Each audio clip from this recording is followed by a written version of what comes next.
So this is a recording for exercise 5 under dump system design.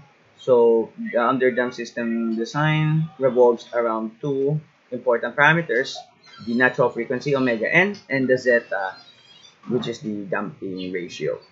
So with this, all the transient parameters, which is the settling time, rise time, and peak time, can be calculated. The rise time is calculated graphically. So by pointing out which part is the 90%, that is the high part, and the low part is for the 10%. Because theoretically, the equation for the rise time is inaccurate to some degree. So this is precisely what the step response looks like. And so for our own transfer function, my partner has a seat number of 16 while my seat number is 10. So the percent overshoot is the difference between our numbers, thus that is 6%. And for the settling time is the sum of the last digits, which is 6, so that is 6 seconds.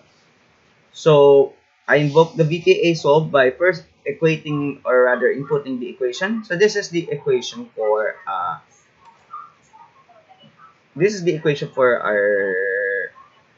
solving that zeta. So right here, and for this we can now calculate zeta as 0.667, and for equation 1, this is to solve for the natural frequency, which we can see here is approximately 1 radian per second. And so the transfer function can then be calculated using the supposed transfer function. This is the original for the underdamped system. Well, not necessarily only underdamped system, but also any second order system. So using this equation here, we can then find the transfer function, noting the double as converting it to precise flow. And so we get that this is the transfer function. Now, for the transient parameters, the peak time can be calculated from a provided equation, while the rise time is again from the same approach as earlier, finding out which is 90% and which is the 10%, and simply subtracting the time of both. And so we get that the rise time is more than half of what is in the peak time.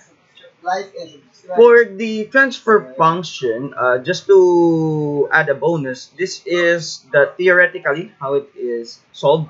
So this system is similar to what is in the manual, except here you're going to let your D1, J1, and your theta 1 be equal to 0, and you're going to switch your T to the J2. So with this, what happens is you only get one equation left. This is your only equation, all right? And your second equation is expressing G, which is the transfer function, as theta 2 over T. And so the result is, this is your transfer function.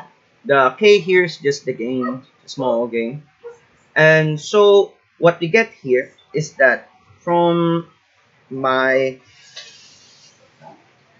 since the value of the large K is equal to 6, since this is the difference of the seat numbers, we can then say that the value of the small k is 6 as well as J2, while D is 1.335 from here.